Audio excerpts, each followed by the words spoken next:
signed John Brockington. So ever since then, John signs John Brockington. He tries to sign it fairly legible too, good signature. That's an interesting story because Jim, you remember when Marv Fleming told us about when he came in to Green Bay and he was signing an autograph for a fan. He did a really lousy job. He just scribbled. And he said Niski stopped him and said, when you sign it to where they can read it. That's right. And from then on, he signed his name right. Yeah, Ray did that. Scott brought that up to me. Because he was giving me, I have a fairly short name to sign. And he was signing an autograph for a fan. He did a really lousy job. He just scribbled. And he said Niski stopped him and said, when you sign it to where they can read it. That's right. And from then on, he signed his name right. Yeah, Ray did that. Scott brought that up to me. All right, I'm working on things, guys. We're getting real close here. What time is it? I don't know what time it is. It is 5 minutes to 7. Come here. All right, come on. Gramps is busy. Come on. What kind of dog is that, Don? Pardon me? What kind of dog? Oh, I don't have that. That's my granddaughter. Oh, I thought you had a dog right there. My granddaughter snuck in. Ryan had. Very good. How many grandkids you got? We have 10. Wow. 10 grandkids. Wow. 22 to 2 months, right? Yep. 22. Yeah, I've seen the picture. I saw the picture of the youngest one, the little bitty guy. Yeah, he's the youngest. He's here right now. Yeah. Is he? Yeah. That's pretty neat. I'm good. I got it. I'm all set. All right. All right. Thanks. Yep. Yeah, if you're on Lombardi time, we're late. Yeah. Yeah, we are.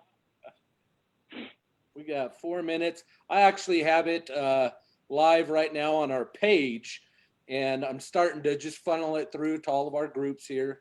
So give me just a couple more minutes to get a sneak peek as we're setting it up here.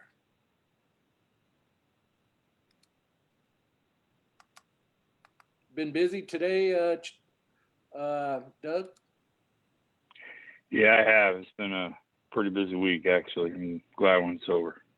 Normally, Doug will bug me 20 times a day, and I'll bug him 20 times a day. And today, this is the first time we've talked. Yeah, I've been on the go all day today. But doesn't Bill's down in Tucson, right? Green Valley. Yeah, he's in the Green Valley area, which is close to Tucson. Then he goes back up to Illinois in the summertime. He gets out of here when it gets hot. Yeah. Because it's about 110 here right now. When I lived, it'd be 110, 114, 115. What got me, Doug, was at 4 o'clock in the morning, 4:30, it's 101, 99. That's what killed me. I know. Yeah. Yeah, it's crazy. And there's so much concrete here now that, it'll be 1 o'clock in the morning. It'll still be 101, so it just never cools down in the summer. The winters are great, though. The winters are awesome down here. It's heaven down there. I know. Yeah. We looked at a house out there in the late 80s. We looked at like July.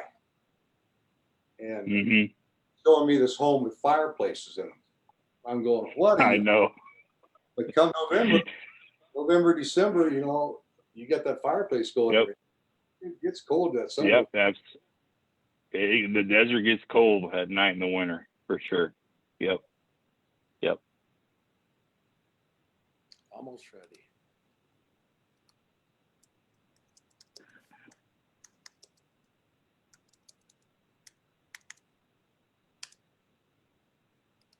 I was telling Don when we first we got started here that I always get nervous, man. Somebody like Don Horn, you get nervous speaking to, I got to know Marv Fleming pretty well, and I consider Chris Jackie a very good friend, and I could just talk to them anytime. But Don Horn, man, you got me nervous. You shouldn't feel that way. These Lombardi guys make me nervous too, man. Exactly. When I met Jerry Kramer last year, it made me nervous. Jerry? Yeah, he I talk to Jerry fairly often. Yeah. You talk to him pretty often? Do. Marv every now and then. I helped Marv and Players Congress. You probably heard of Players Congress. I built their website for them. Oh, did you really? Okay. Yeah. I know Bob Grant and all those guys really well. Good. Hey, Ken Bowman's in Tucson too, isn't he, Don? You know, he's an attorney, and he's kind of like a retired judge or something. You know, he works. Last time I talked to him was like the last fall. He works 1 or 2 days a week, something like that, or whatever. He's having a good time. But he's in Arizona. He's in Arizona, right? Actually, he and Jim Weatherwax and I we saw each other last year at Forrest Gregg's funeral here in Colorado Springs. You know, a lot of the Packers when he coached the Packers, and then a lot of the Cincinnati Bengals came to it. But as far as his teammates, there was only myself, Kenny Bowman, and Jim Weatherwax made his funeral. Did Forrest live in Colorado Springs? Yeah, he lived there for years. Did he? I didn't know that. Willie Davis had a place there too, and they felt Really? when they were in the Army, Fort Carson, Camp Carson, Fort Carson, Colorado. Yeah. And, So Willie had a place here for years. Willie Davis. Wow, I didn't know that. Willie, he ended up in California, didn't he, Don? Right up Beverly Hills. He just Beverly Hills. Yeah. the way too. Everybody loves California. California or Arizona? Yeah. All right. I'm all set up, guys. You guys ready to rock and roll this? Yeah. All right. Well, Don, I'm very excited to have you part of our group. I know that you've been part of our group for quite some time. We Bleed Green and Gold. Your son is in it. We have many people that are very fond of you. Chad Orvit, we were just talking about him. Bill Z, there's many people that just admire you. And we figured it was about time we get you to go live with us in the group because you were part of the great Lombardi Air players out there. And so welcome to our group. You're kind, and I'm honored to be talking to the big queso. Right? That's what they call me. That's what they call me. But I'm glad to be here tonight, and I love talking about. I spent 4 years in Green Bay. Those were the 4 best years of my professional career, and I wouldn't trade it for the world. Being part of that Lombardi era of the Packers for a while, catching that great team, that team of the '60s, with Vince Lombardi and Bart Starr, and the championships that we had up there, and being just a part of that, of the tail end of that era. I wouldn't trade it for the world. Awesome. Well, I want to share a little information. I told you earlier, if I say anything wrong, please correct me. All right, because my stats are not always right. But you were first round selection in the 1967. At that time, it was called the NFL AFL draft, not the NFL draft, if I'm correct. You were 25th overall, taken by, at that time, the Super Bowl champions, the Green Bay Packers of 1967. Now, an interesting fact, and please correct me if this is right, that Super Bowl you went to, but you went to it as a spectator at the Coliseum. And then the following year, you went there as a player. I grew up in Southern California, in Los Angeles. And I'd go to all the Ram games as a kid. I was a big Ram fan. I'd spend 50 cents, maybe $1 to get in to see the Rams. And my Bobby Beathard, if you know who that name is, Bobby Beathard was you know, Bobby started, I first met Bobby when I was a junior in high school. Bobby started coaching me in high school. So I knew Bobby a little bit, and we kind of stayed in touch. I'm a senior at San Diego State. And Bobby calls me up. This was like in January, early January of '67. And he says, hey, Don, you know, I'm a part-time scout now for the Chiefs. His brother, Pete, was backing up Lenny Dawson with the Kansas City Chiefs. He says, yeah, because Bobby always wanted to get in the NFL. So this was, he got his foot in the door. And he says, yeah, he says, I got 2 tickets to the Super Bowl or the championship game next week in the Coliseum, you know, Kansas City and Green Bay. And he says, you want them? And I said, sure. He says, they're $12 a piece. And I went, what? You're out of your mind, you know. So I bought 2 tickets. My buddy and I went to the game. I'm sitting in the stands, the same seat I spent $1 in, you know, the previous 10 years. And actually pulled it for the Packers. I don't know why. I've always liked the Packers. And great game. I was when Max made that catch in the end zone, you know, bobbled the ball. I mean, it was right in front of me. And then 2 months later, I get a call from Vince Lombardi, and tells me they're considering making me their next selection, and want to know if I'd have any reservations about being a Green Bay Packer. So. And you were passed up on by what, 2 or 3 teams beforehand? I was scouted heavily by the 49ers, the Rams, the Raiders, Chargers, the Lions, the Giants, and I think a couple other teams. They all said that if I was available in the first round, they were going to pick me. And back in those days, it's totally different now, you know, compared to what was back then. And they have consortiums. They have, you know, a group where these scouts would share their information to a group of teams. 4 or 5 teams would belong to one group of scouts, and 4 or 5 other teams would belong to another group of scouting, combine, that type of thing. And the Giants are in the same, and the Lions are in the same kind of combine, I think, that the Packers were in. And all these teams, I'm in a small little room listening to the radio, because they said, all these teams said, the day of the draft, give me a phone number or 2 where you could be reached if we want to call you. So I'm in a little room, actually at San Diego State in the public relations director's office. And he says, well, I'm listening to the radio, and all these teams that say they're going to draft me, they don't. None of these teams that I've talked to, they all pass me. And I'm going, you know, maybe you can't always believe what they tell you. And about that time, the phone rang. And I pick up the phone, and I hear this, I forget the lady's name. She says, is this Don Horn? I said, yes, ma'am. She says, please hold for Coach Lombardi. And I never talked to him. And so I almost put the phone down.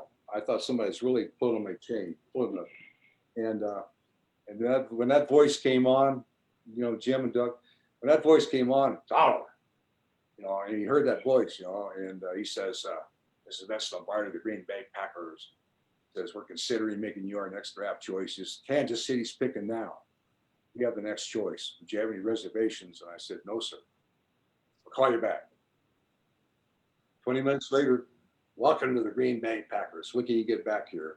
You know, I got back as soon as I could. I mean, you know. Wow. Yeah, you actually showed up about a month early, didn't you? A month or 6 weeks early, yeah. I mean, I was all fired up, ready. I was out there working out with the guys and stuff and whatever. And yeah, I enjoyed it. I living at the Downtowner Hotel where, you know, the famous Paul Hornung lived and stuff and whatever. There wasn't a whole lot back in Green Bay back in the mid 60s. It wasn't a whole lot there, but it was sure a great experience. And a lot of people say the worst thing, you know, after the fact, a lot of the football gurus, they say, because I played with Don Coryell, wide open, air Coryell, pass. And I always thought offensive linemen loved the pass block until they went to Green Bay. But a lot of people say the worst thing that happened to my career, they think, was being drafted by Green Bay in that grade, you know, going up to the frozen tundra, playing in that very predictable running type of a game, little play action pass every now and then, don't throw the ball that much and that type of thing. It was a totally different experience for me. It took me a while to adjust to it, but like I said earlier, I wouldn't trade that experience for anything in the world. Awesome. Of my life was, experience it.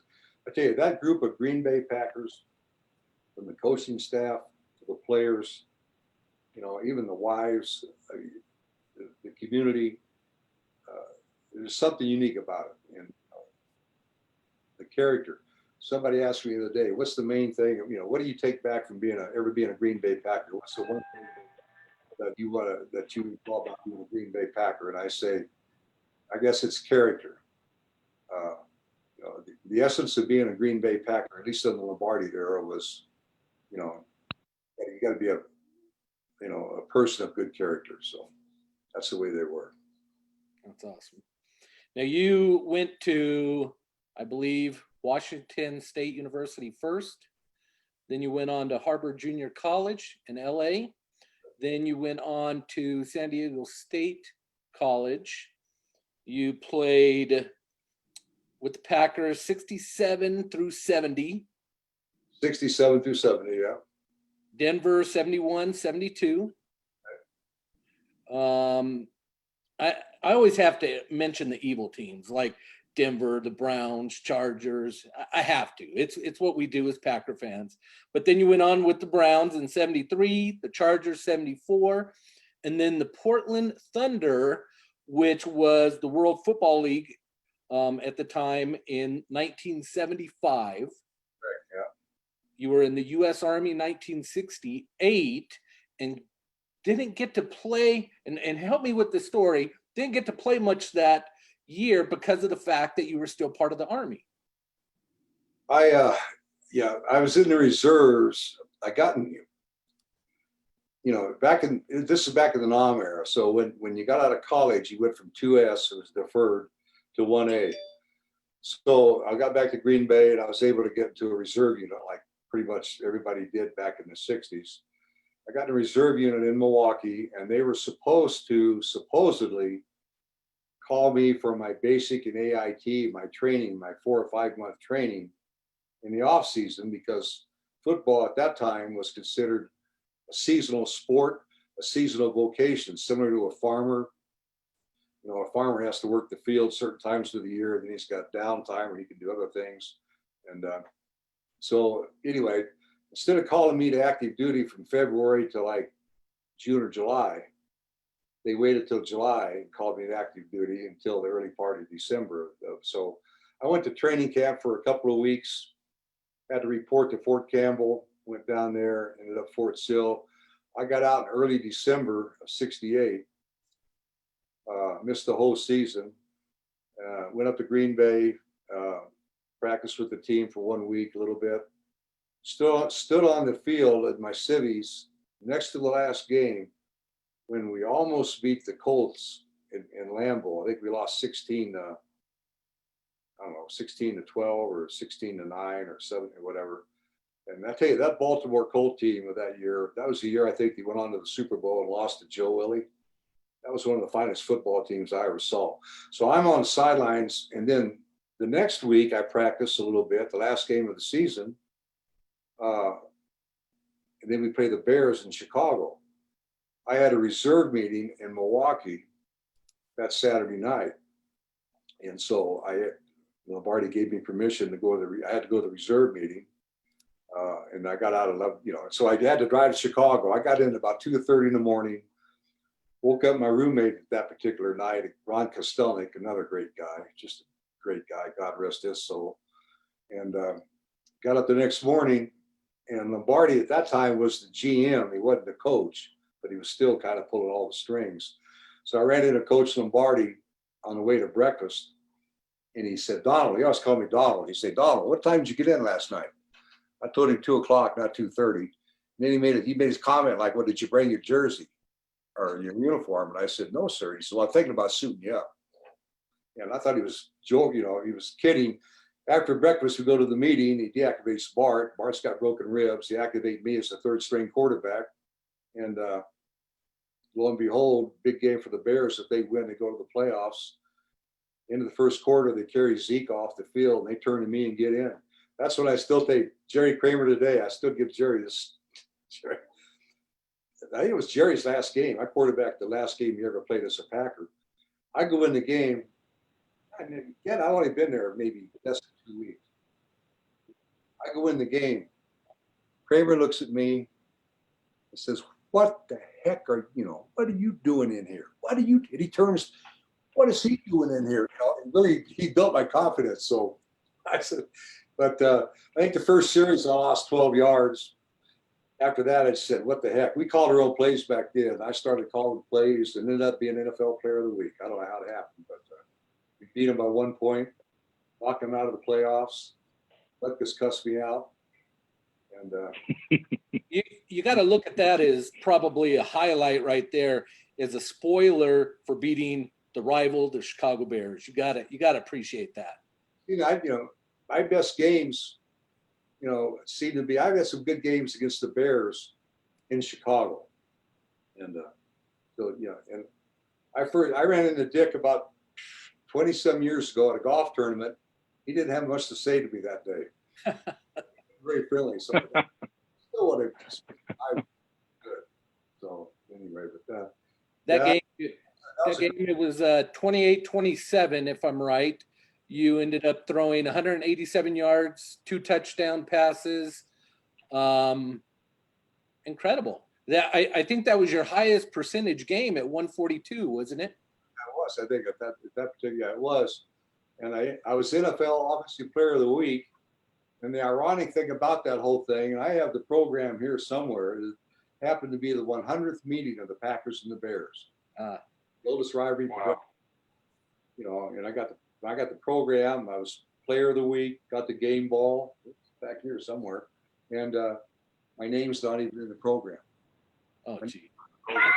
Because I was in the Army all year. So that's awesome. I want to talk about one other game, and I'm going to let Doug jump in with a bunch of questions. And if we have time, I know other people are asking questions in the group right now. But there was a game that I believe you played the Cardinals. You beat them 45-28. You threw for 410 yards. You were the first Packer ever to throw over 400 yards. You threw 5 touchdown passes at that time. And how was that game to be able to be the first Packer ever to throw 400 yards, 5 touchdowns? Incredible game. Tell us a little bit about that, if you can. Sorry. Yeah, that was a great afternoon. We had a great game plan. Bob Stunker was our obviously coordinator. That's one of those days. There's days when everything clicks on all cylinders. There's other days where you leak oil all over the field. That happened to be one of the days where everything was clicking perfectly for us, calling the right plays at the right time. We had a great game plan, and everything just seemed to be clicking on all cylinders. And the ironic thing about that happened to be Willie Davis Day. That was Willie Davis Day. That was his last day as a Packer.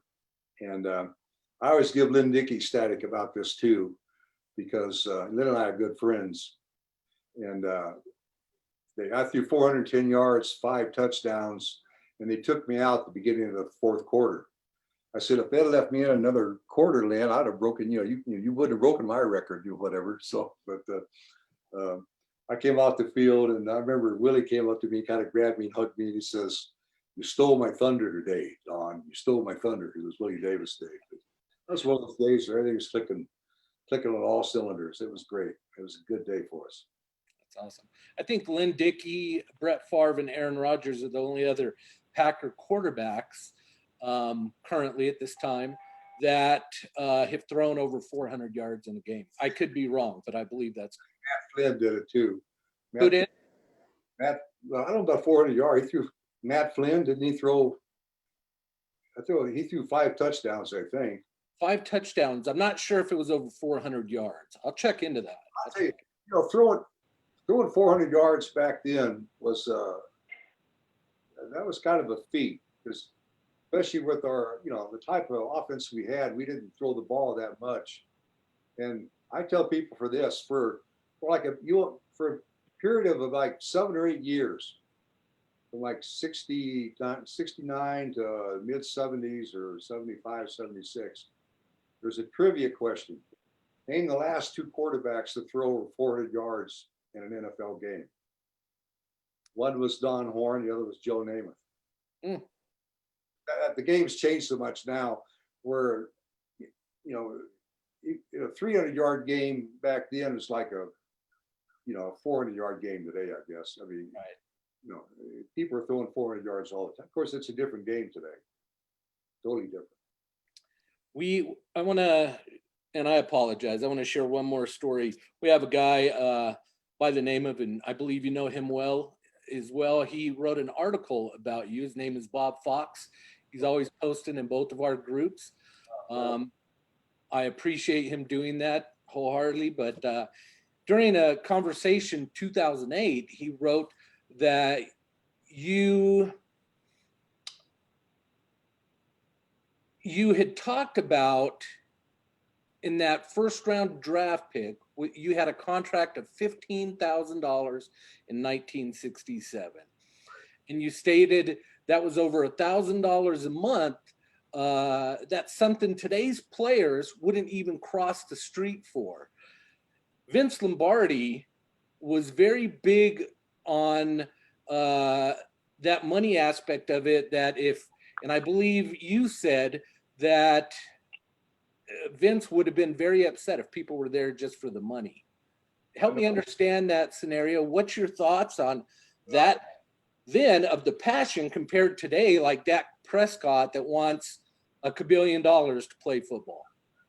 It's a different game today. It's a different makeup of the players today, society.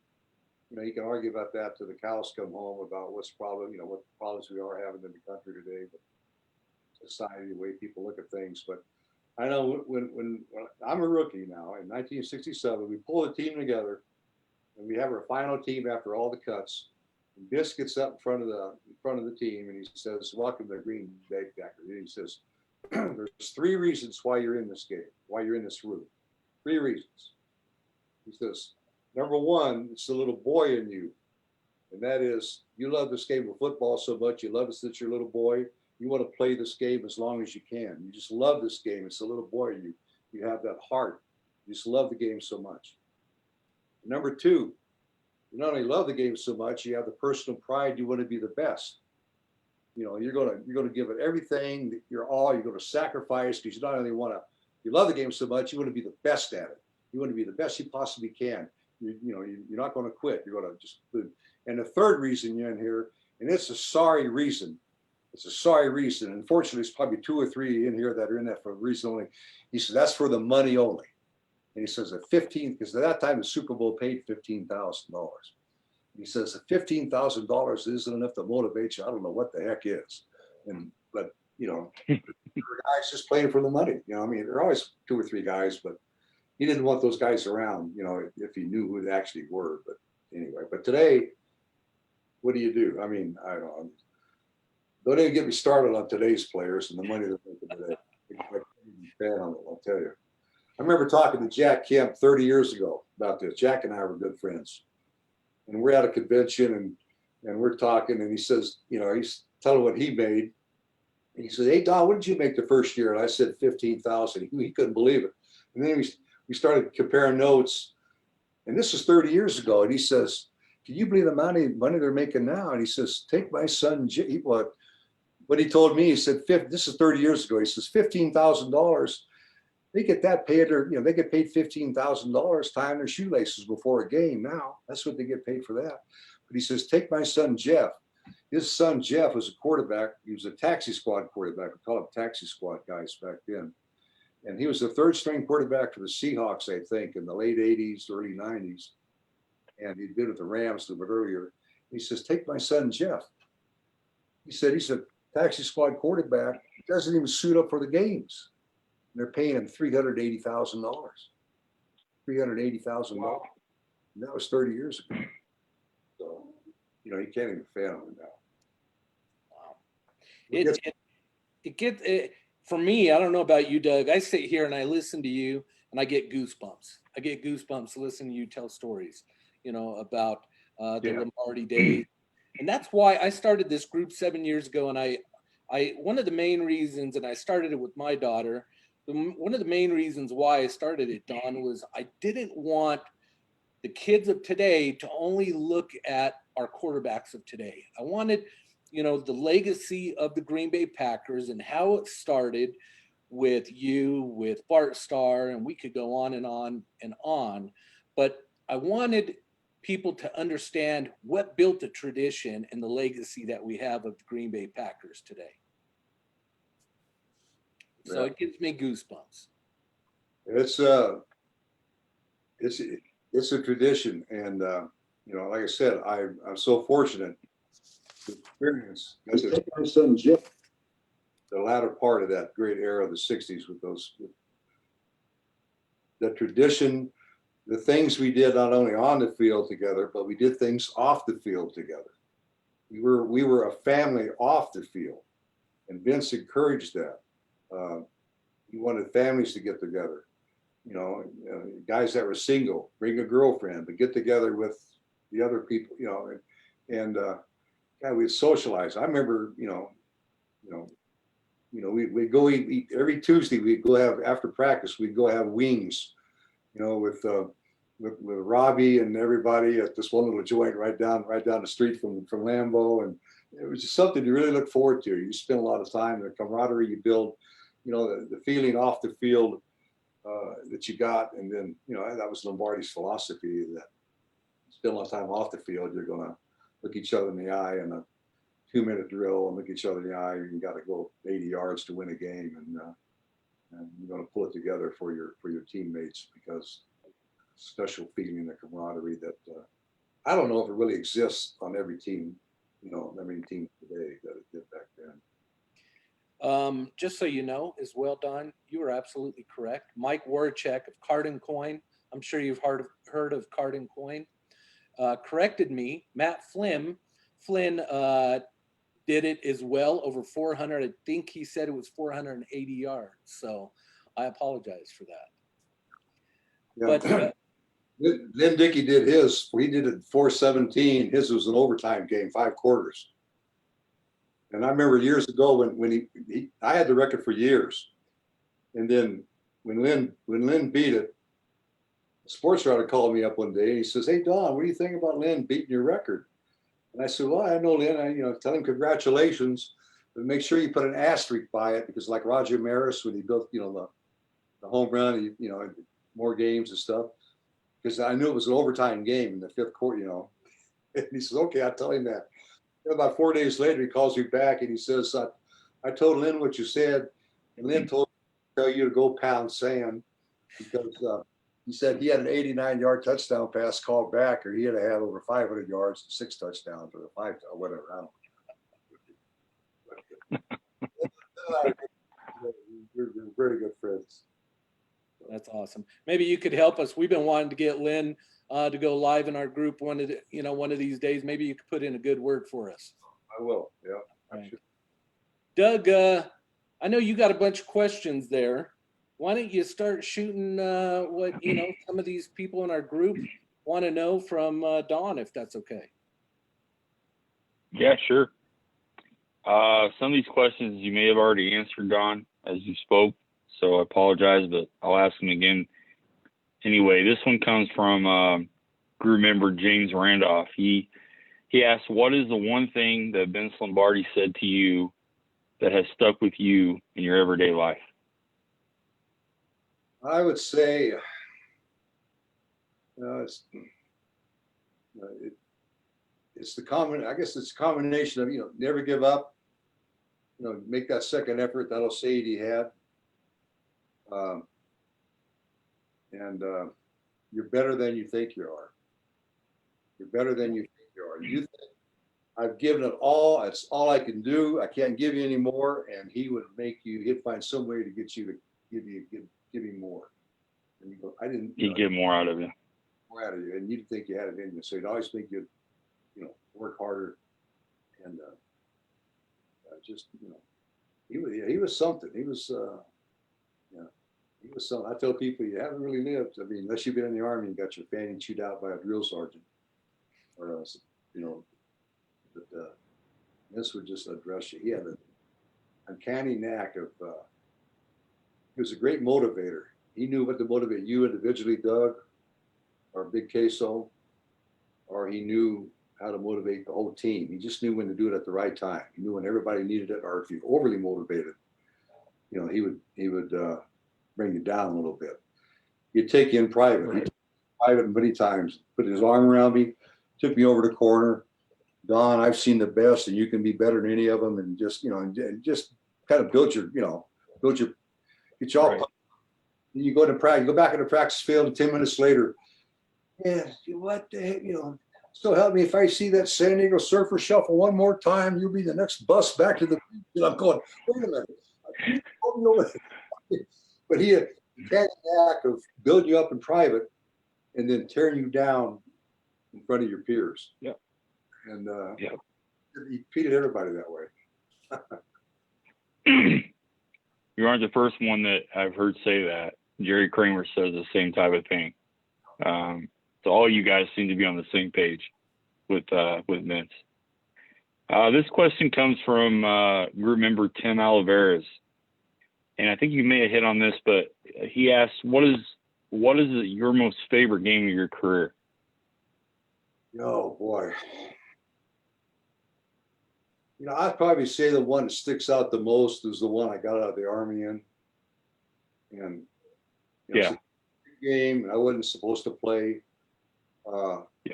In that game, and just kind of everything just kind of went clicking on all cylinders.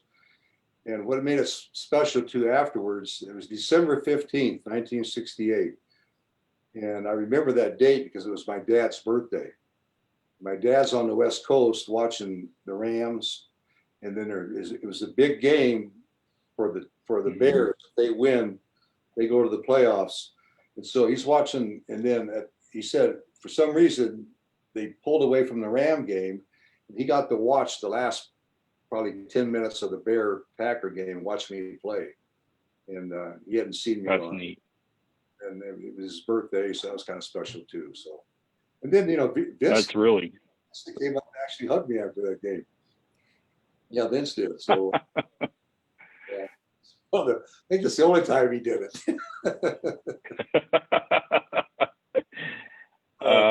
This next question comes from she's a very special member of our group. She's a little girl. Her name is Jeanette, and she asked, "Did you get any injuries, and did you have fun playing football?" Oh, I great fun playing football. That's the little boy in me, and I got my share of injuries. Bad knees, bad hips, bad shoulders, broken ribs, bad ankles. Beat up. Somebody said, "Would you do it again?" Yeah.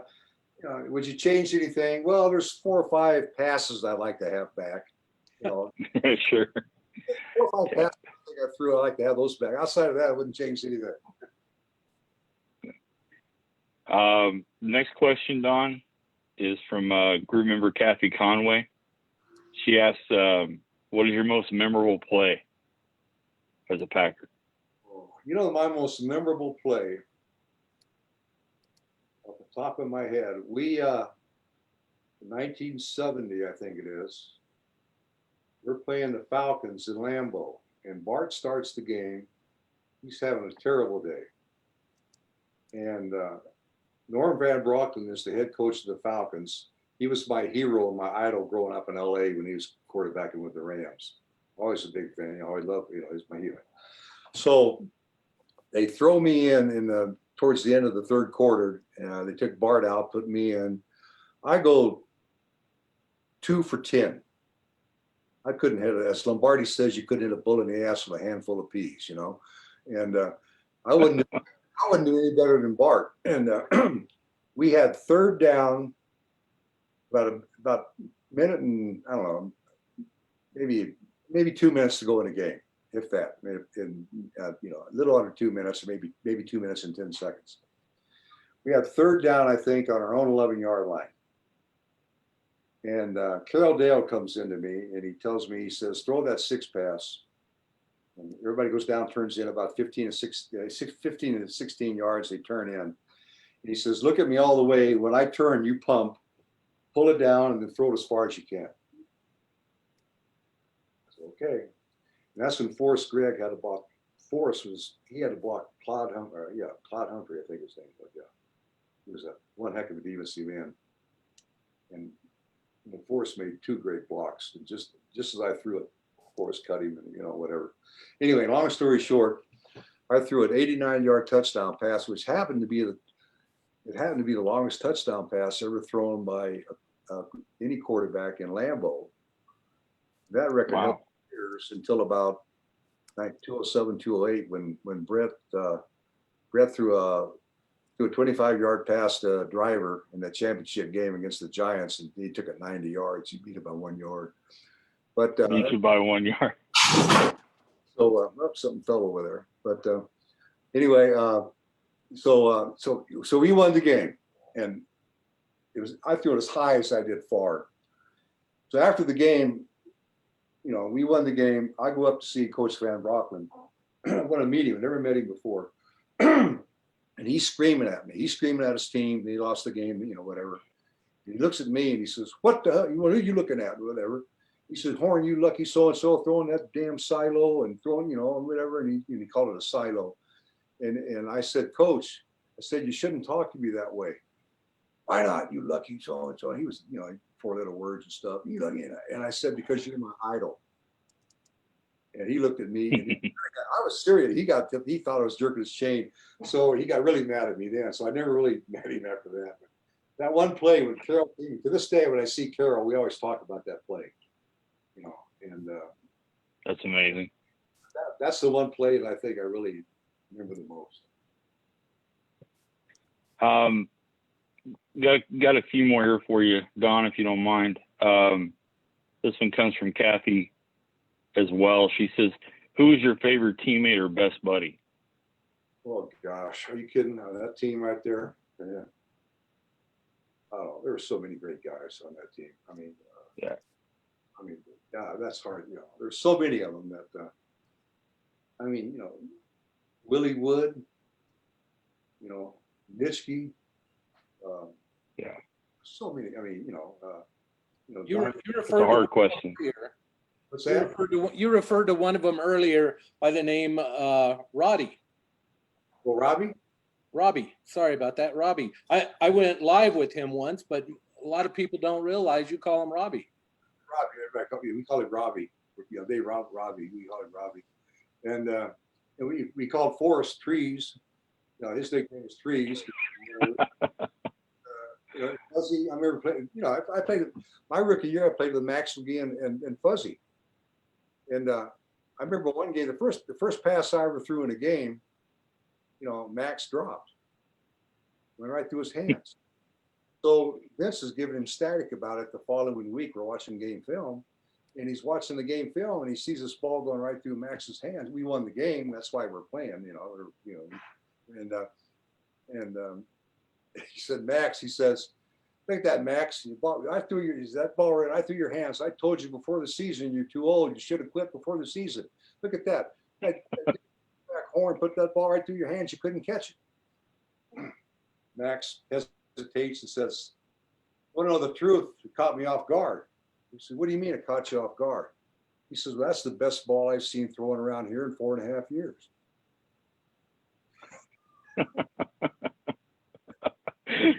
That's good. The whole team just cracked up. And they just did it.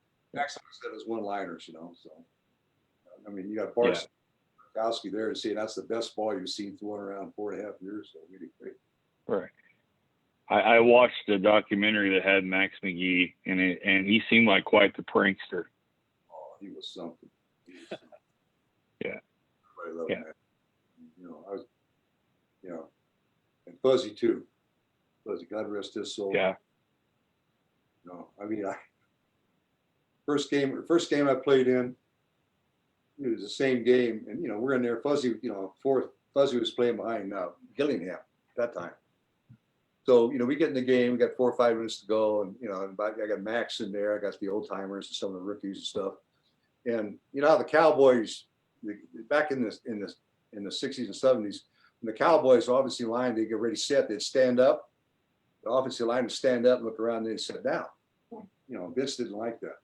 Well, I'm a rookie and stuff, and we're calling our own plays. So Fuzzy said, I'm going to help you out, kid. I'm going to help you out, kid. I said, what do you mean? He says, listen to me. So I go ready, set. The team gets down in a 3-point stance. Fuzzy stands up. He's the left guard. Fuzzy stands up, looks around. He says, get out of it, get out of it, get out of it, And then he told me to audible, so I audible. So he'd say, let it go. It's good. It's good. That type thing. So whatever I had called was, Vince is on the sideline. Just trying to help the kid out.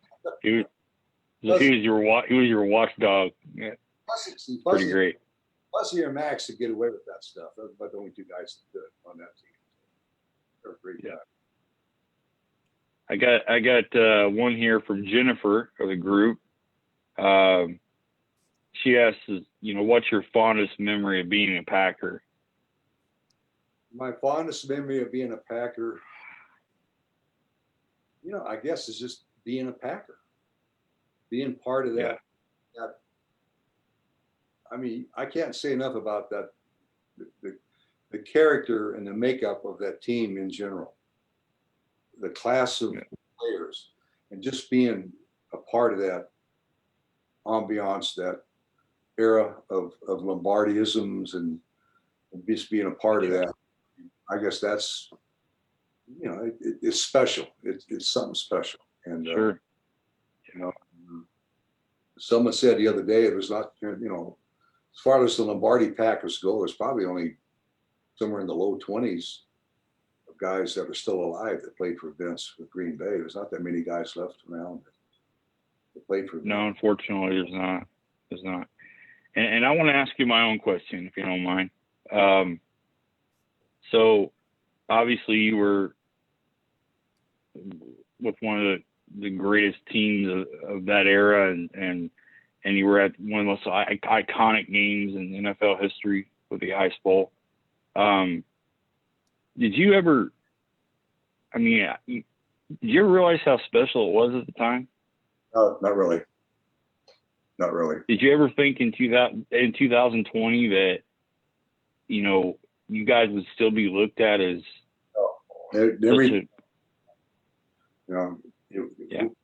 furthest thing from our mind back then or whatever. We just wanted, that game was so doggone cold.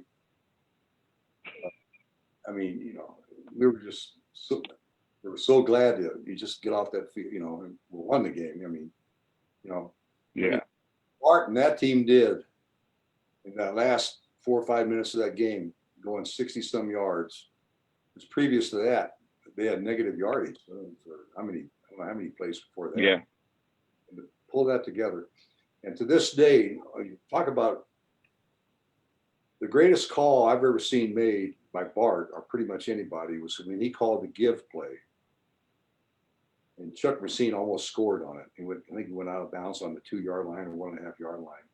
But he called the give play, because we called our own plays back then. No one sent them in. Mm-hmm. He called the play at the right time, and caught Lily going the wrong way, and Chuck almost scored on that play. Gutsy call, because that could have been a fumble just as easy as, if Lily hadn't chased. Right.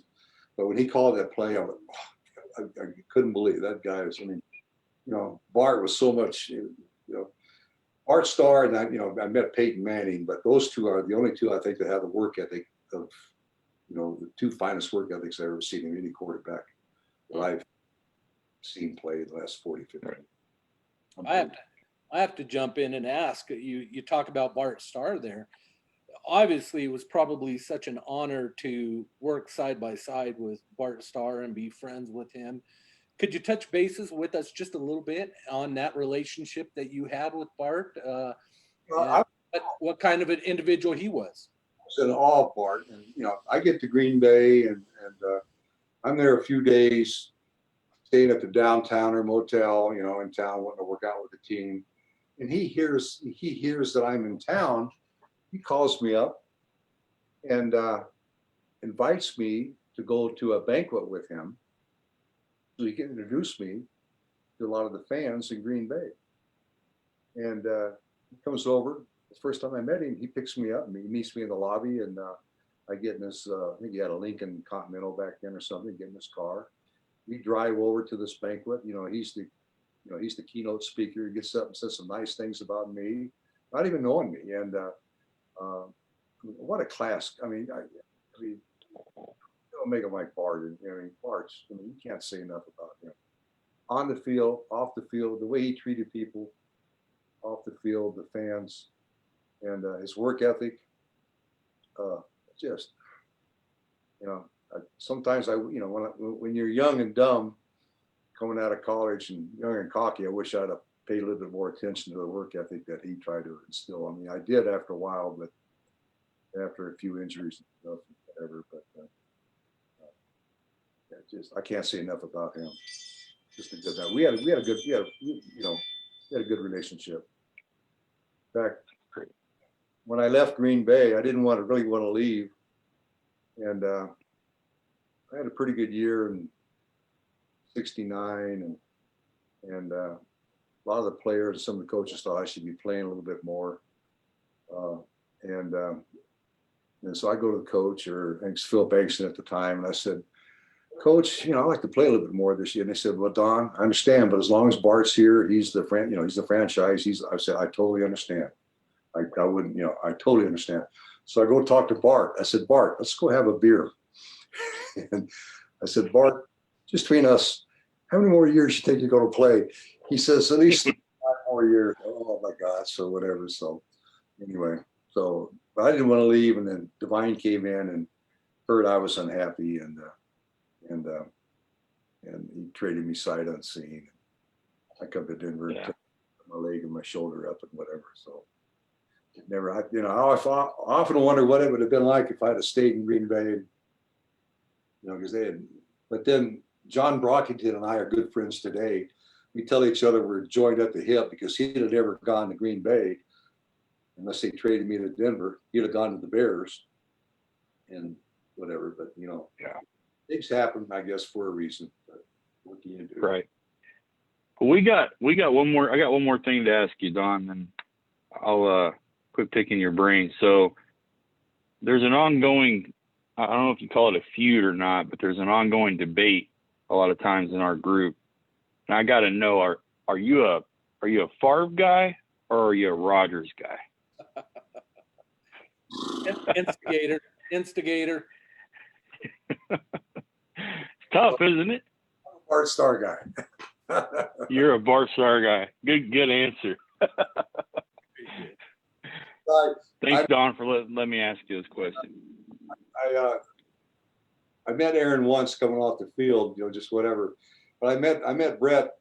I met Brett before he broke my record. That I met him. They played in a Monday night game here, I think 2007, 2008. Monday night game, when the first play of the overtime, Brett threw a 80-yard touchdown pass, and they beat the Broncos. But I went down to see him that morning at the hotel. And I never met him, and so some of the front office people introduced me to him. And they were saying, here's Don Horn. He played behind Bart Starr. And I'm like, yeah. And then he says, and they said, by the way, Brett, Don holds the record for the longest touchdown pass ever thrown in Lambeau.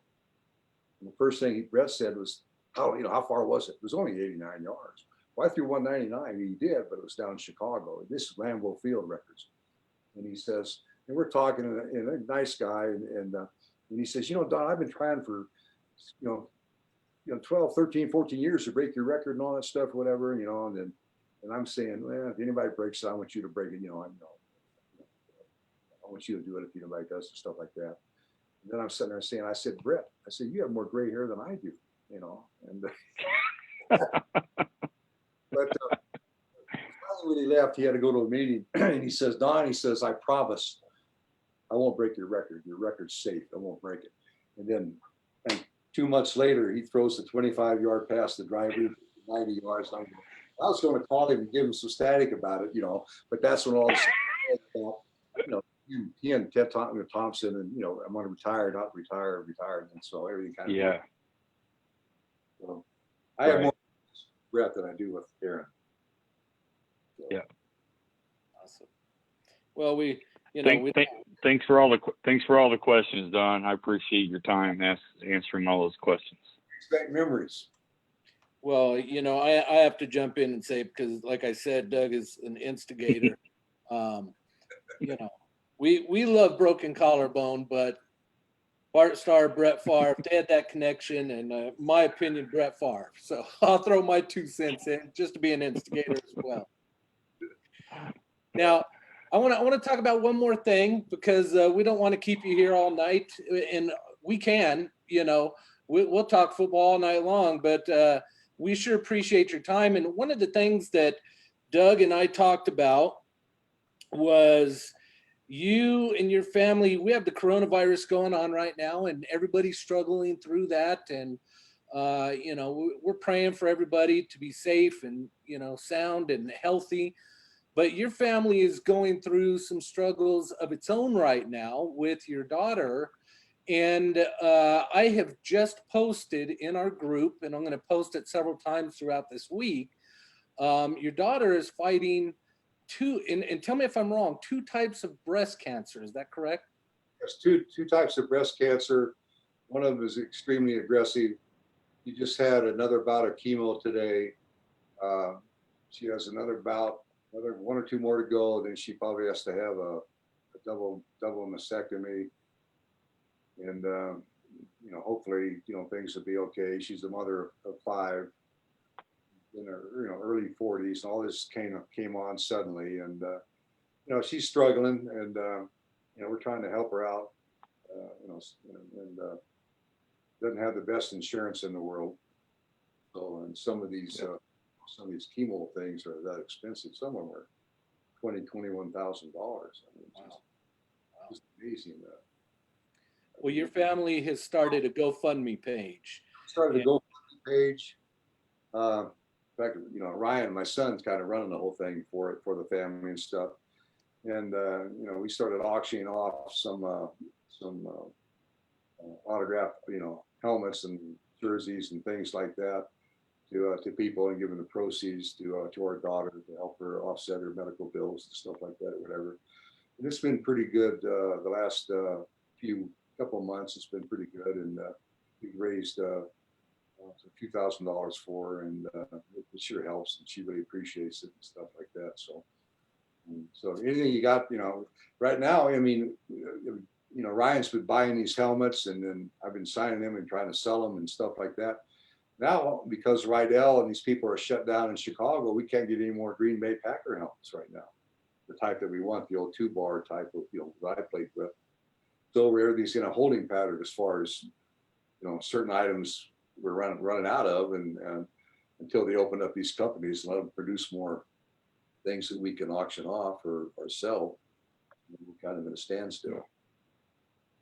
Well, we kind of wanted to do a little thing of our own, and so we created a raffle that I just posted a link to it, that we have a company that donated some stuff.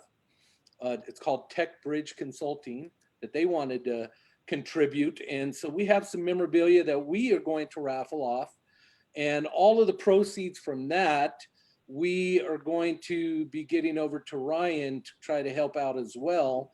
We have a great group here, Don. I could tell you that. And these guys have a heart of green and gold. And I'm sure that they're going to rally around, and including myself, will be donating to your GoFundMe account. And hopefully these raffle tickets will sell. And we're going to let it run for 1 week, from tonight till next Thursday before I go live again. And we want these tickets to sell, and hopefully, a few lucky people will win some great stuff. And we want to get this word out to help as much as we can with your family. Appreciate that. God bless you. Thank you.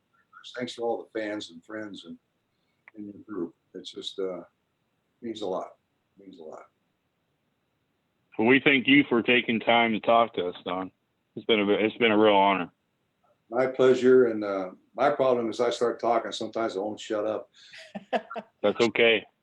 Tell you one story, then I think about something I haven't thought about, and I go into something else or whatever. So We appreciate That's it. fine. We might bug you in the future to come live with us again. anytime. I'd be more than honored. So And I'm going to tag you on this thread. If you get a chance, next couple days, there's still people putting a bunch of questions in there. If you could go on there and answer some of their questions, we'd appreciate it. But it's been a complete honor to have you part of our group, and we sure appreciate it. And you, your family, your daughter, Ryan, everybody, you guys will be in our prayers, and just thank you again. Appreciate it. Really do, guys. I always ask whoever I end the live with to give me 3 simple words, and you probably know what they are. It starts with a go and ends with a go. But if you could end this for us, I would appreciate it. Go, Pat, go. Thank you, Don. Awesome. Thanks, Don. All right, guys, have a wonderful night. Go to Don's GoFundMe page. Donate if you can. We don't want to put you in a worse situation, but if you can, please go help out.